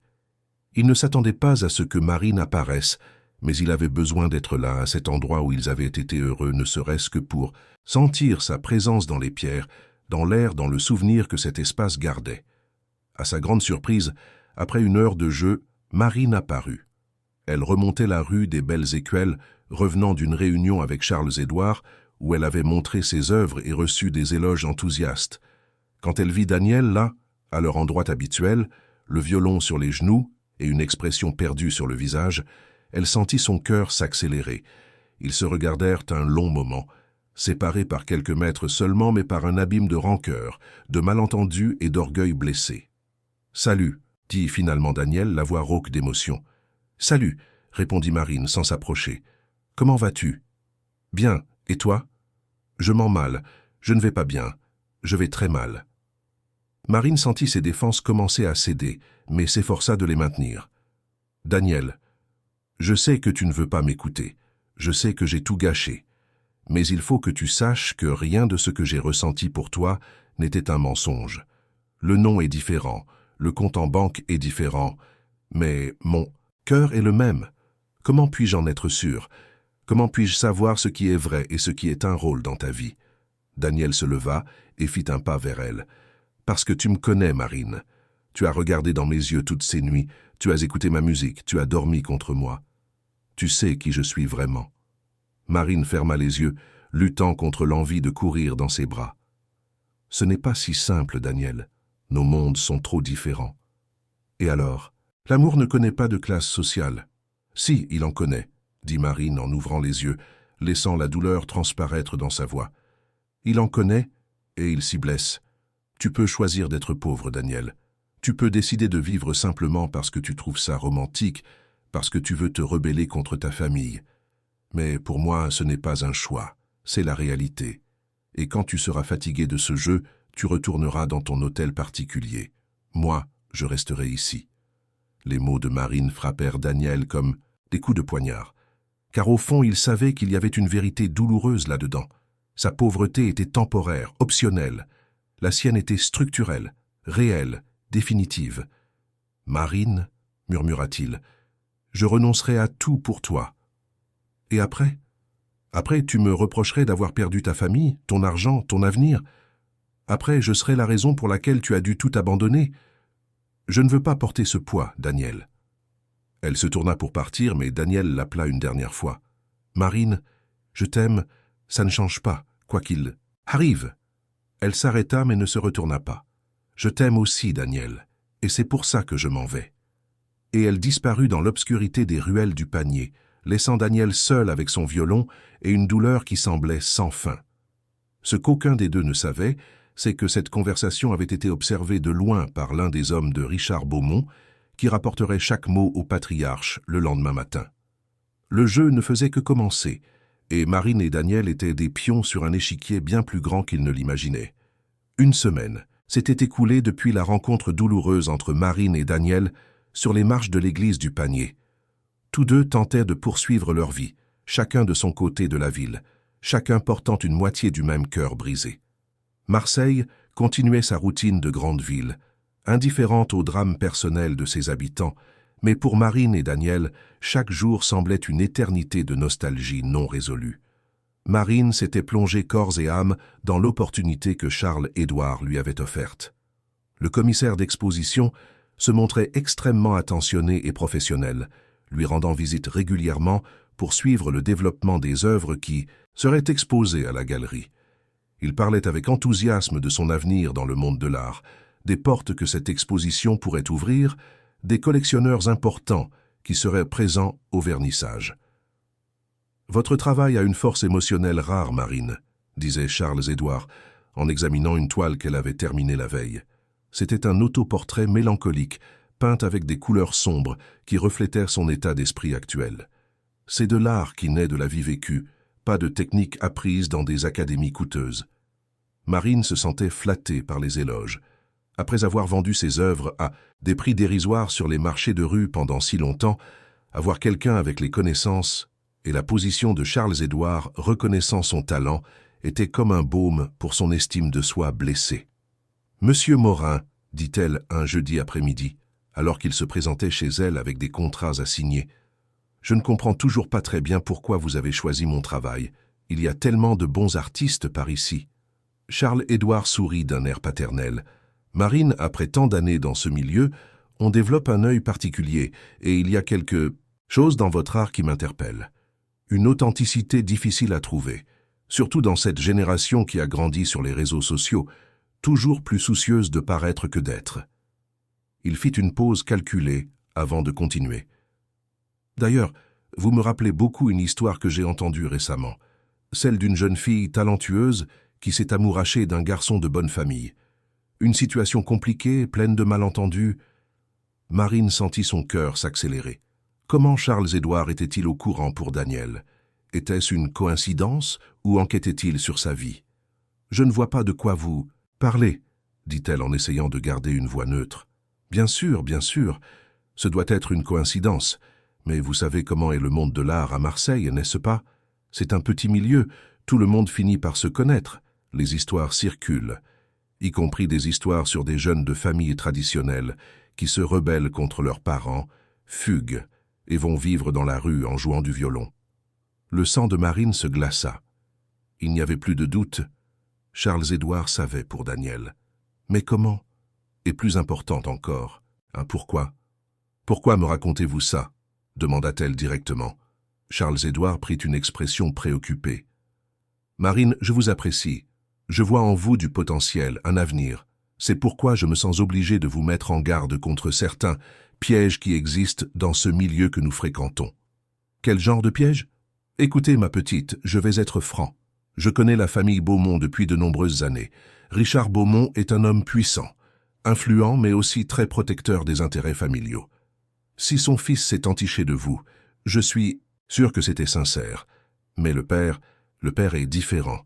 Il n'acceptera pas passivement que l'héritier de la famille sorte avec une artiste de rue, aussi talentueuse soit-elle. Marine sentit une vague de colère et d'humiliation. Et qu'est-ce que ça a à voir avec moi? Je ne suis même plus avec Daniel. Ça a à voir parce que Richard Beaumont n'est pas le genre d'homme à laisser des affaires en suspens. S'il vous considère comme une menace pour les projets qu'il a pour son fils, il pourrait essayer de vous nuire de plusieurs manières. Il pourrait saboter votre carrière, répandre des rumeurs sur votre travail, influencer des personnes importantes pour qu'elles n'achètent pas vos œuvres. Vous essayez de me faire peur. J'essaie de vous protéger. C'est d'ailleurs pour ça que j'ai accéléré cette exposition. Je veux que vous ayez de la visibilité, que vous rencontriez des gens importants, que vous construisiez un réseau de contacts solides avant que Richard Beaumont ne puisse vous mettre des bâtons dans les roues. Marine resta silencieuse, digérant les informations. Cela avait du sens. Si la famille Beaumont était aussi puissante que Daniel l'avait laissé entendre, il pourrait en effet lui nuire professionnellement s'il le voulait. Et Charles-Édouard semblait sincèrement inquiet pour elle. « Que pensez-vous que je doive faire ?» demanda-t-elle. « Continuez à vous concentrer sur votre art. Laissez-moi m'occuper du reste. Et si par hasard quelqu'un de la famille Beaumont se présente ici ou essaie de vous parler, prévenez-moi immédiatement. » Marine acquiesça, reconnaissante d'avoir trouvé quelqu'un qui semblait prêt à la protéger dans un monde qu'elle ne connaissait pas encore bien. Ce qu'elle ne savait pas, c'est que chaque mot de cette conversation serait rapporté à Richard Beaumont le soir même. De l'autre côté de la ville, Daniel vivait ses propres conflits. Le retour forcé au monde de l'entreprise était plus difficile qu'il ne l'imaginait. Chaque jour, de 9 à 18 heures, il s'asseyait à un bureau en acajou dans une salle vitrée, analysant des tableurs parlant de profit et d'investissement, participant à des réunions où l'on discutait d'expansion et d'acquisition. C'était un travail que n'importe quel jeune de son âge envierait, mais qui pour lui sonnait comme une condamnation à perpétuité. Le pire, c'est que Richard le maintenait sous surveillance constante. Il y avait toujours une raison pour qu'il ne puisse pas sortir seul. Toujours une réunion importante nécessitant la présence du futur successeur. Toujours un engagement social où la famille devait paraître unie. Daniel se sentait comme un oiseau aux ailes coupées, obligé de voler en cercle dans une cage dorée. « Tu t'adaptes bien », commenta Richard un après-midi, entrant dans le bureau de Daniel sans frapper. « Les rapports que j'ai vus sur ton travail sont positifs. » Daniel leva les yeux des papiers qu'il feignait de lire. « Je remplis mes obligations, si c'est ce que vous voulez savoir. C'est plus que ça, je vois de la maturité, de la responsabilité. Peut-être que cette phase rebelle t'a fait du bien. Parfois, il faut quitter le nid pour apprécier ce qu'on a à la maison. »« Père, puis-je poser une question ?»« Bien sûr. Pourquoi est-ce si important pour vous que je travaille dans l'entreprise? Pourquoi ne pouvez-vous pas simplement engager un dirigeant compétent et me laisser suivre ma propre voie ?» Richard s'approcha de la fenêtre, regardant la ville qui s'étendait en contrebas. « Daniel, tu crois que j'ai construit tout ça? Pourquoi? Pour enrichir des banquiers? Pour donner des bénéfices à des actionnaires que je ne connais même pas? Je l'ai construit pour te le laisser. Pour que le nom Beaumont continue d'être respecté à Marseille, en Provence, en France entière. Et si je ne veux pas de ce poids, alors tu décevras non seulement moi, mais aussi ta mère, et la mémoire de ta grand-mère, qui a tout commencé en vendant des spécialités sur le marché de Noailles. Tu vas jeter par-dessus bord des générations de travail et de sacrifices pour... Quoi, de la musique? Du romantisme d'adolescent? Daniel sentit le coup. Richard savait exactement où frapper, comment jouer avec la culpabilité et la responsabilité familiale. C'était une manipulation subtile, mais efficace. « À propos, » continua Richard comme si de rien n'était, « j'ai appris que cette jeune fille avec qui tu traînais va bien. Elle a trouvé un agent, va exposer dans un lieu important. On dirait qu'elle a trouvé sa place dans le monde. » Daniel leva rapidement les yeux. Comment son père était-il au courant pour Marine? Il ne s'était pas parlé depuis des semaines. Comment savez-vous cela? Marseille est une petite ville pour qui a les bons contacts. L'important, c'est qu'elle aille de l'avant, qu'elle fasse le bon choix pour quelqu'un de sa position. Il y avait quelque chose dans la façon de parler de Richard qui laissa Daniel perplexe. C'était comme s'il y avait des significations cachées dans ces mots, comme si son père en savait plus qu'il ne le disait. Quel agent? Charles-Édouard Morin. Un commissaire d'exposition respecté, il travaille avec plusieurs artistes locaux. Une sacrée opportunité pour une jeune fille avec son talent. Le nom n'était pas familier à Daniel, mais quelque chose dans le ton de son père le dérangea profondément. Richard ne montrait jamais d'intérêt sincère pour les gens, surtout pour ceux qu'il considérait de classe inférieure. S'il connaissait des détails sur la vie professionnelle de Marine, c'est qu'il avait une raison spécifique. Cette nuit-là, Daniel ne parvint à se concentrer sur rien. Pendant le dîner de famille, il resta silencieux, pensif, essayant de comprendre ce qui se passait. Lucie remarqua l'état de son fils, et après que Richard se fut retiré dans son bureau, elle s'approcha de lui. « Qu'est-ce qui se passe, mon fils? Tu es étrange. Maman, père a mentionné quelque chose à propos de Marine aujourd'hui.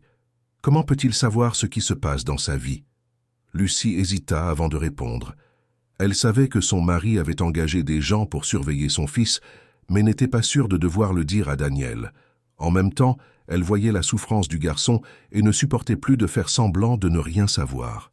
« Daniel, » dit-elle à voix basse, regardant autour d'elle pour s'assurer que Richard n'était pas là. « Ton père est inquiet pour toi. Il pense que tu pourrais essayer de retourner à la vie que tu menais avant. Et alors? Et alors, il a engagé des gens pour garder un œil. Un œil sur moi? Sur toi et sur elle. » Daniel sentit le sang lui monter à la tête. Il fait espionner Marine? Je ne connais pas les détails, mon fils. Je sais seulement qu'il est déterminé à ne pas vous laisser vous rapprocher. Maman, c'est de la folie. Marine n'a rien fait de mal. Elle ne mérite pas d'être persécutée à cause des obsessions de père. Je sais, mon fils, mais tu connais ton père. Quand il décide quelque chose... Daniel se leva brusquement. Je dois la prévenir. Daniel, non.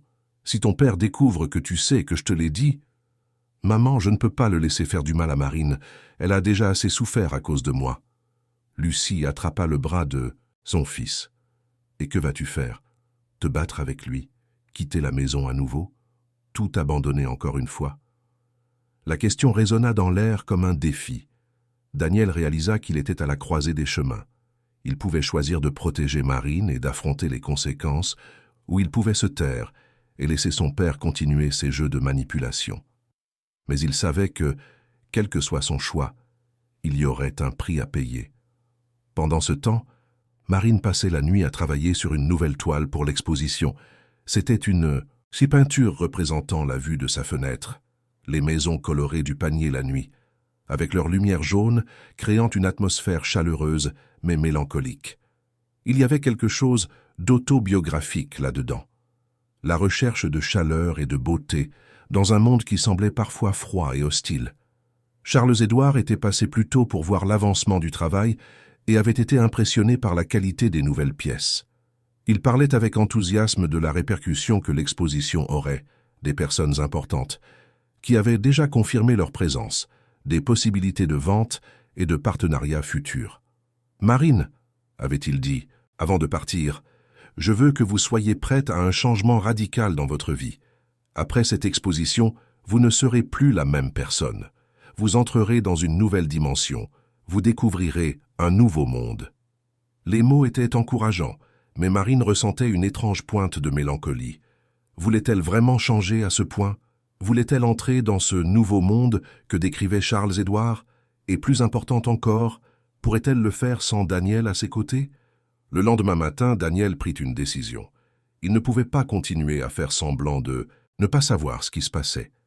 Il devait voir Marine, la prévenir des manipulations de son père, essayer de la protéger d'une manière ou d'une autre. Il savait que ce serait risqué, que Richard serait furieux s'il le découvrait, mais il ne pouvait plus vivre avec la culpabilité de savoir qu'elle était utilisée. À l'heure du déjeuner, au lieu d'aller au restaurant d'affaires où il mangeait habituellement avec d'autres employés de l'entreprise, Daniel quitta l'immeuble et prit un taxi pour le panier. Il savait que Marine travaillait le matin à l'entreprise de nettoyage et rentrait généralement chez elle en début d'après-midi. Avec un peu de chance, il pourrait lui parler avant que quelqu'un ne remarque son absence. Il arriva à la pension où vivait Marine et trouva Madame Rose sur sa chaise habituelle, épluchant des pommes de terre pour le déjeuner. « Tiens, regardez qui voilà » dit la vieille dame sans montrer de surprise. Le violoniste disparut. « Madame Rose, Marine est à la maison. »« Oui, mais je ne sais pas si elle voudra te parler. La petite est un peu dans les nuages ces temps-ci, pleine de projets importants. Elle parle d'expositions de gens célèbres. Je crois qu'elle devient trop importante pour nous, pauvres mortels. » Daniel nota le ton ironique dans la voix de la dame et comprit que quelque chose n'allait pas. « Comment ça? Il y a un homme qui est venu, tout élégant, disant qu'il allait faire d'elle une artiste célèbre. Depuis, la tête de la petite a tourné. Elle rêve en grand, planifie de changer de vie. Tu sais ce que c'est, non? Quand on vient d'en bas et que soudain une opportunité de s'élever se présente. Quel homme? Un certain Charles. Il a dit qu'il est commissaire d'exposition, qu'il s'y connaît en art. Marine était toute chose avec ses compliments. Daniel sentit un froid dans le ventre. Charles-Édouard Morin. Le nom que son père avait mentionné. Ce n'était pas une coïncidence, c'était un coup monté. « Madame Rose, puis-je parler à Marine? C'est urgent. » La vieille dame l'étudia un moment, comme si elle essayait de lire quelque chose sur son visage. « Tu peux essayer, mais elle est assez décidée ces derniers temps, et encore bien blessée à ce que je vois. » Daniel monta les escaliers de la pension et frappa à la porte de la chambre de Marine. Il entendit des pas à l'intérieur, puis un silence. Il savait qu'elle regardait par le judas. « Marine, c'est moi. Il faut que je te parle. C'est important. » La porte s'ouvrit lentement. révélant Marine avec une expression mêlée de surprise et d'irritation. Elle était différente, remarqua Daniel.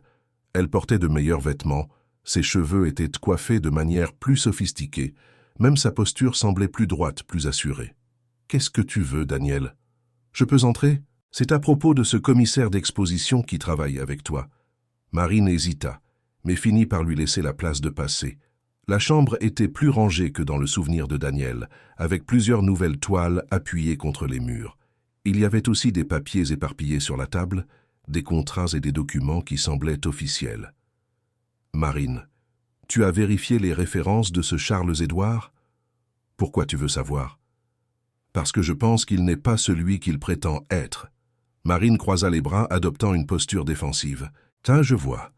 Maintenant, tu débarques pour saboter la première vraie opportunité qui se présente dans ma vie. C'est pratique. » « Ce n'est pas ça, Marine. C'est que... » « C'est que quoi ? Qu'une fille pauvre comme moi ne mérite pas d'avoir sa chance ?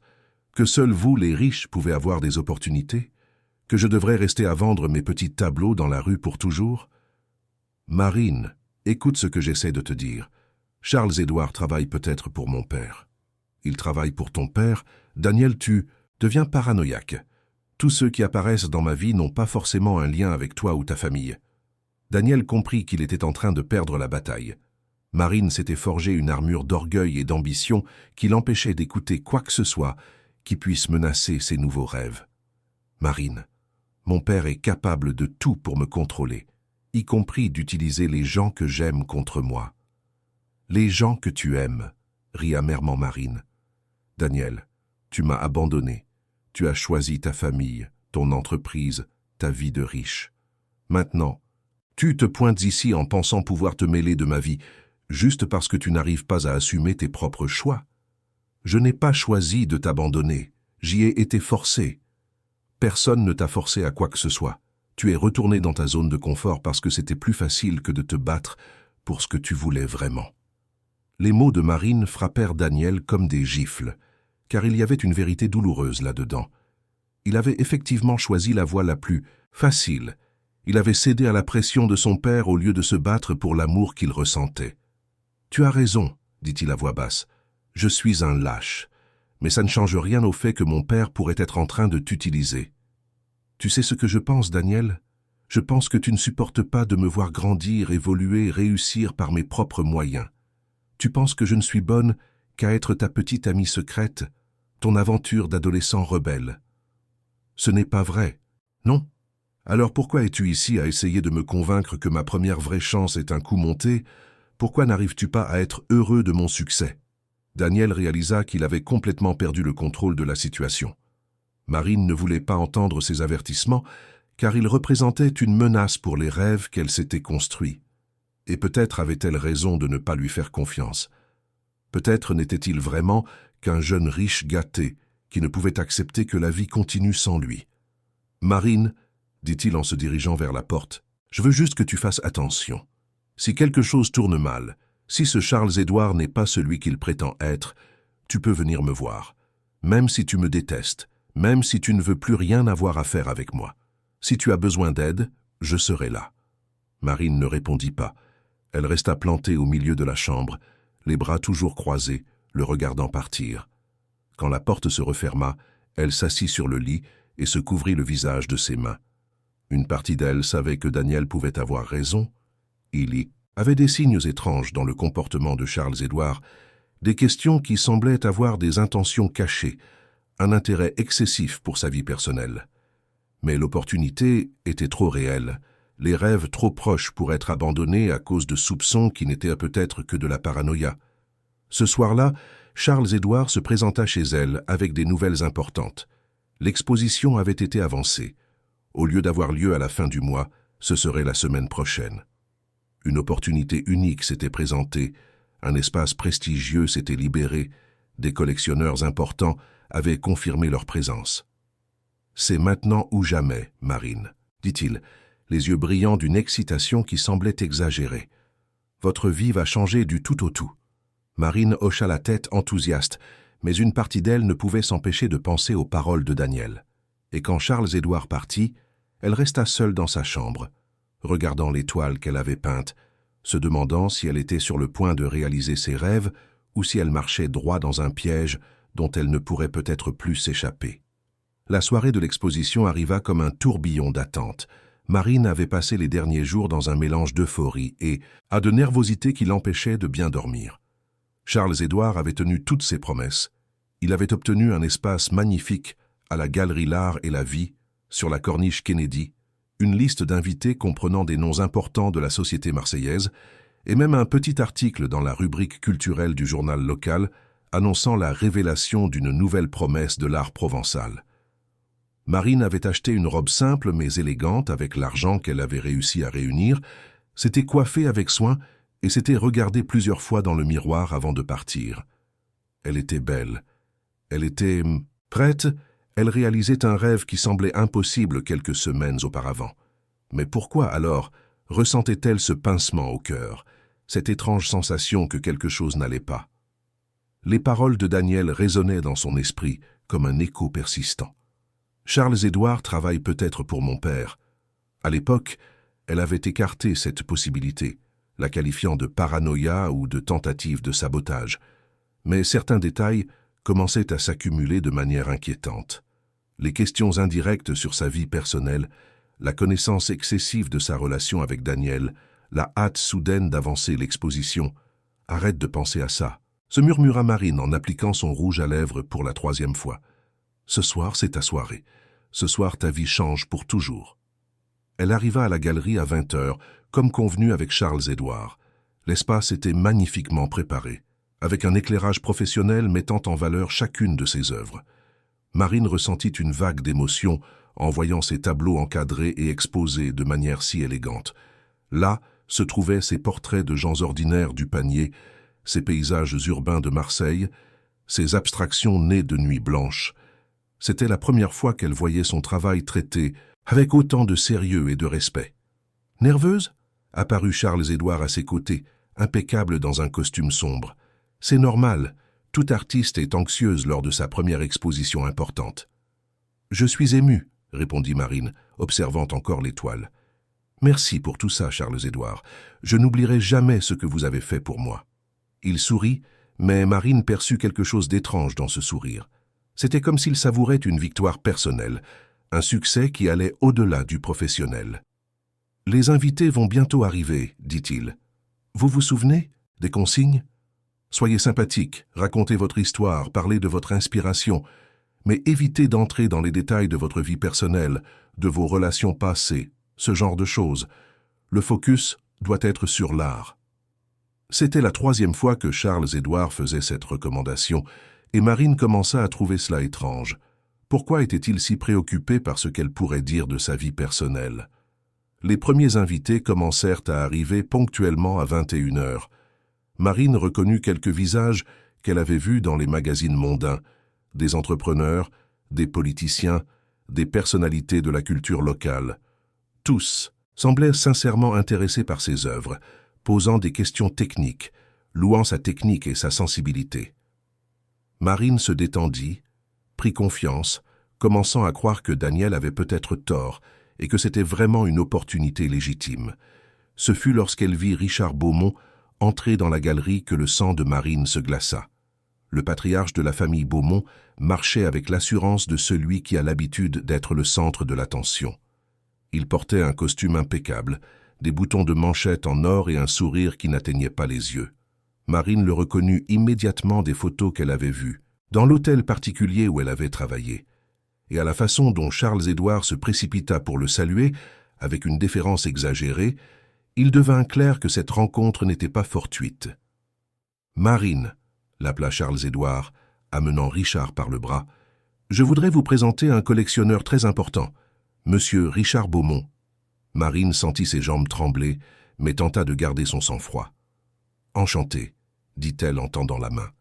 Richard lui serra la main plus fort que nécessaire, la retenant quelques secondes de plus, ses yeux froids étudiant chaque détail de son visage. « Alors, vous, c'est la fameuse Marine Lefebvre. Charles-Édouard m'a beaucoup parlé de votre travail et de votre histoire. » « Mon histoire?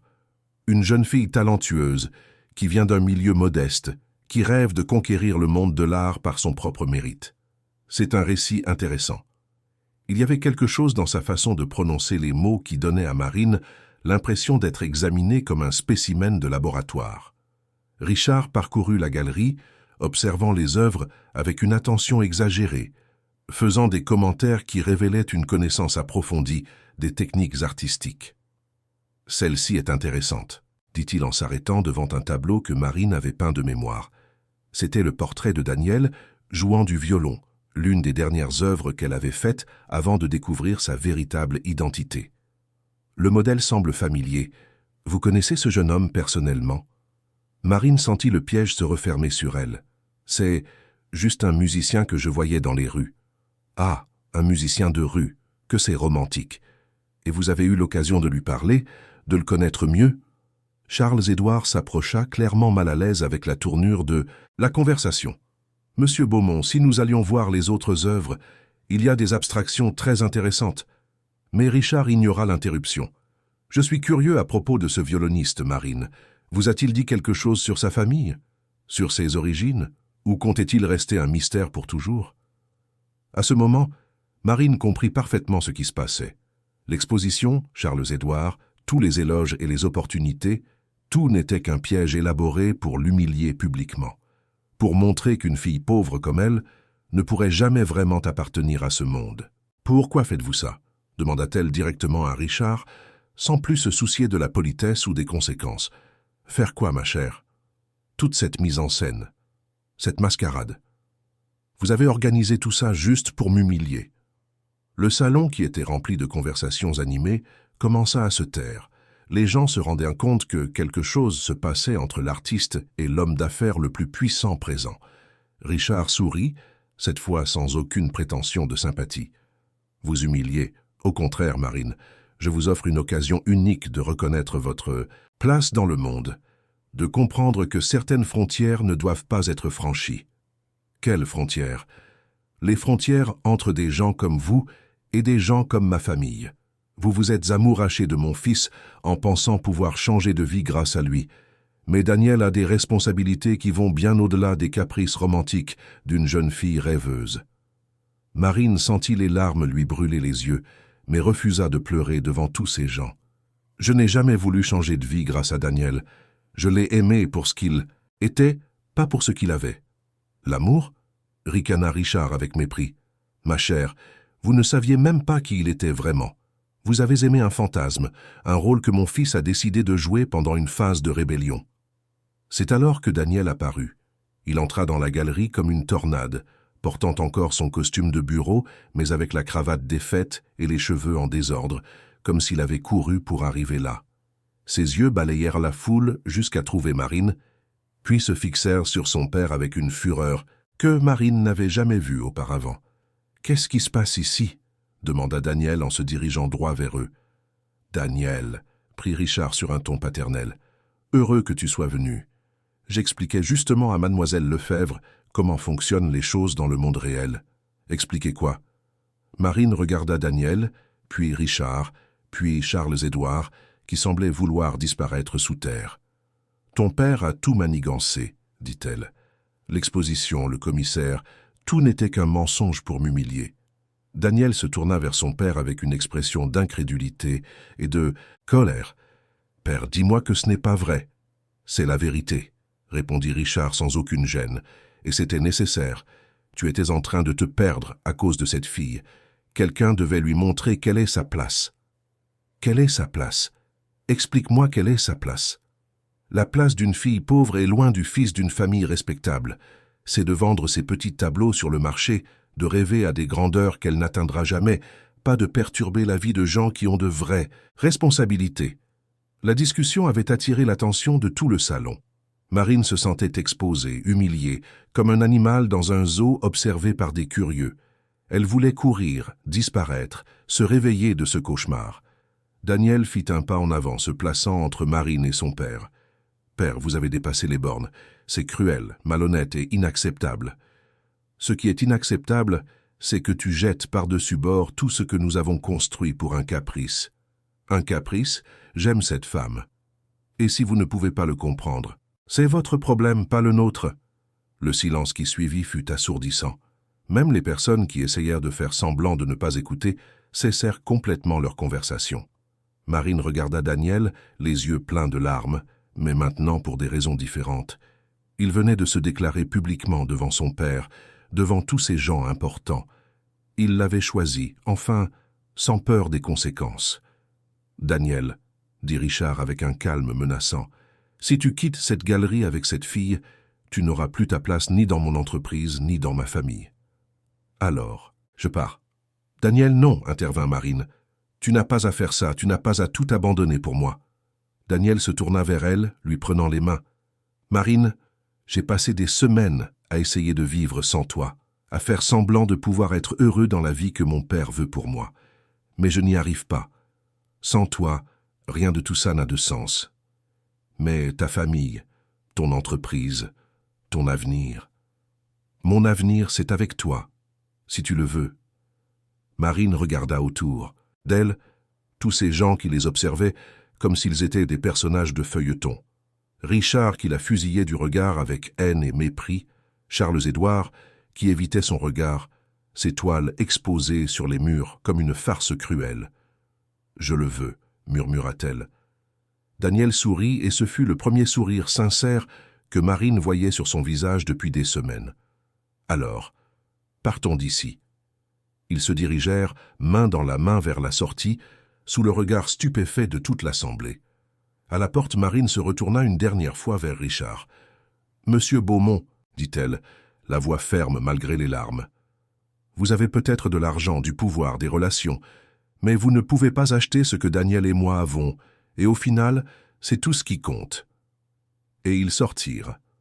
Dehors, sur le trottoir de la corniche Kennedy, avec les lumières de la ville clignotant au loin et l'odeur salée de la mer dans l'air, Daniel serra Marine dans ses bras comme s'il ne voulait plus jamais la lâcher. « Pardonne-moi, » murmura-t-il à son oreille. « Pardonne-moi d'avoir mis si longtemps à faire le bon choix. Pardonne-moi de ne pas t'avoir cru quand tu as essayé de me prévenir. Et maintenant, qu'est-ce qu'on fait ?» Marine s'écarta un peu pour le regarder dans les yeux. « Maintenant, on va construire notre propre vie, sans mensonge, sans secret, sans peur d'être qui nous sommes. Ce ne sera pas facile. Mon père n'abandonnera pas si facilement. Je sais, mais on se débrouillera. Je sais survivre sans argent, tu te souviens? Et tu as appris à vivre simplement. On peut tout recommencer. » Daniel rit, un rire léger qui avait manqué à Marine. « Tu sais ce que je veux faire en premier? »« Quoi? Je veux t'emmener voir la maison que ma grand-mère a construite dans le quartier de la Madrague. Elle est morte quand j'étais adolescent, mais elle m'a laissé la maison. Elle est un peu à l'abandon, mais elle a une vue magnifique sur la mer. On pourrait la rénover petit à petit, la transformer en une petite galerie, une vraie galerie, où des artistes comme toi pourraient exposer sans avoir à s'humilier devant personne. » Marine sentit son cœur s'accélérer. « Tu ferais ça? Avec toi, je ferais n'importe quoi. » Ils s'embrassèrent là, sur le trottoir, sous la lumière des lampadaires et le regard curieux des passants. Et pour la première fois depuis des semaines, Marine sentit qu'elle était au bon endroit, avec la bonne personne, au bon moment. 6 mois plus tard, la petite galerie L'Art et l'Âme était ouverte dans une maison ancienne restaurée dans le quartier de la Madrague. Marine était devenue l'une des artistes les plus respectées de la nouvelle génération marseillaise. Non pas parce qu'elle avait un agent puissant ou des relations importantes, mais pour la qualité authentique de son travail. Daniel jouait du violon tous les vendredis soirs à la galerie, présentant de nouveaux talents musicaux locaux. Ils vivaient ensemble dans la maison, partageant les responsabilités, les rêves, et un bonheur simple qui ne dépendait ni d'un compte en banque ni d'un nom de famille. Richard Beaumont avait tenté quelques représailles les premiers mois, mais avait découvert qu'il était difficile de se battre contre des gens qui n'avaient rien à perdre. Un dimanche après-midi, alors que Marine peignait une nouvelle toile sur la terrasse de la maison et que Daniel accordait son violon à côté d'elle, Madame Rose vint leur rendre visite. La vieille dame était devenue une sorte de mère adoptive pour le couple, arrivant toujours avec des plats typiques et des conseils non sollicités. « Vous avez l'air vraiment heureux », dit-elle en s'asseyant dans un fauteuil à bascule que Daniel avait acheté spécialement pour ses visites. « Nous le sommes, Madame Rose », répondit Marine sans quitter sa toile des yeux. « Ce n'est pas un bonheur facile, mais c'est le nôtre. Et c'est ça qui compte, ma petite. Le bonheur qui vient facilement s'en va facilement. Le bonheur qu'on construit avec du travail dure toute une vie. Daniel arrêta d'accorder son violon et regarda Marine, puis la vue sur la mer qui s'étendait devant eux. Marseille était toujours la même ville, mais maintenant ils y avaient trouvé leur place. Ni dans les quartiers riches, ni dans les quartiers pauvres, mais dans un espace bien à eux qu'ils avaient créé de leurs propres mains. « Marine, dit-il soudainement. « Oui, épouse-moi. » Elle arrêta de peindre et le regarda, surprise. « Comment ça ?» Daniel s'agenouilla là, sur la terrasse, sortant de sa poche une petite boîte qu'il avait achetée avec l'argent qu'il gagnait en donnant des cours de violon. « Épouse-moi. Formons une vraie famille. Ayons des enfants qui grandiront en connaissant la musique et l'art, qui comprendront que l'amour est plus important que tout le reste. » Marine lâcha son pinceau et s'agenouilla devant lui, les larmes coulant librement sur son visage. « Oui, dit-elle. 1000 fois oui. » Madame Rose applaudit depuis son fauteuil à bascule, riant comme une enfant.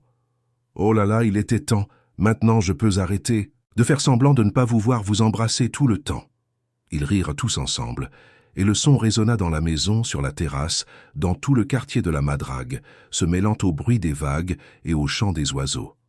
C'était un son de bonheur authentique, construit avec patience et courage, assaisonné de quelques larmes, mais adouci par beaucoup d'amour. Quelques mois plus tard, lorsque Daniel et Marine se marièrent lors d'une cérémonie simple sur la plage, avec Madame Rose comme témoin et quelques amis artistes, Richard Beaumont assista de loin, de l'intérieur, de sa voiture aux vitres teintées. Lucie l'avait supplié d'assister à la cérémonie, de tenter une réconciliation avec son fils, mais il avait catégoriquement refusé. Maintenant, en voyant Daniel sourire d'une manière qu'il n'avait pas vue depuis des années, en voyant le bonheur sincère sur le visage de son fils, Richard ressentit pour la première fois une pointe de regret. Peut-être avait-il perdu quelque chose d'important. Peut-être que l'amour que Daniel et Marine partageaient était vraiment plus précieux que tout ce qu'il avait construit. Mais Richard Beaumont était un homme trop orgueilleux pour admettre ses erreurs. Il démarra la voiture et s'éloigna, laissant derrière lui le fils qu'il avait un jour espéré récupérer et qu'il savait maintenant avoir perdu pour toujours. Daniel et Marine construisirent une vie qui ne correspondait pas aux standards que la société attendait d'eux, mais qui était parfaitement adaptée à qui ils étaient vraiment. La galerie prospéra, devenant un point de rencontre pour les artistes, les musiciens et les gens qui croyaient que la beauté peut naître n'importe où, tant qu'il y a des yeux pour la voir et des mains pour la créer. Et tous les soirs, lorsque l'agitation de la galerie diminuait et que les lumières de Marseille commençaient à scintiller au loin, Daniel prenait son violon et jouait pour Marine, qui peignait au son de cette musique qui avait changé sa vie pour toujours. C'étaient des moments simples, sans grands gestes ni paroles grandioses, mais qui contenaient tout le bonheur que deux cœurs peuvent créer lorsqu'ils décident de battre au même rythme. Chers auditeurs, nous espérons que l'histoire de Marine et Daniel a profondément touché votre cœur. Si vous avez été ému par ce parcours d'amour, de lutte et de dépassement, laissez un like, abonnez-vous à la chaîne et dites-nous dans les commentaires quel a été le moment qui vous a le plus marqué. Ici, chaque jour, nous vous proposons des histoires intenses comme celle-ci qui révèlent le côté le plus beau et le plus vrai de l'âme humaine, montrant que le véritable amour trouve toujours un chemin. Nous vous attendons pour le prochain épisode, avec plus d'émotions et plus d'histoires qui feront vibrer votre cœur.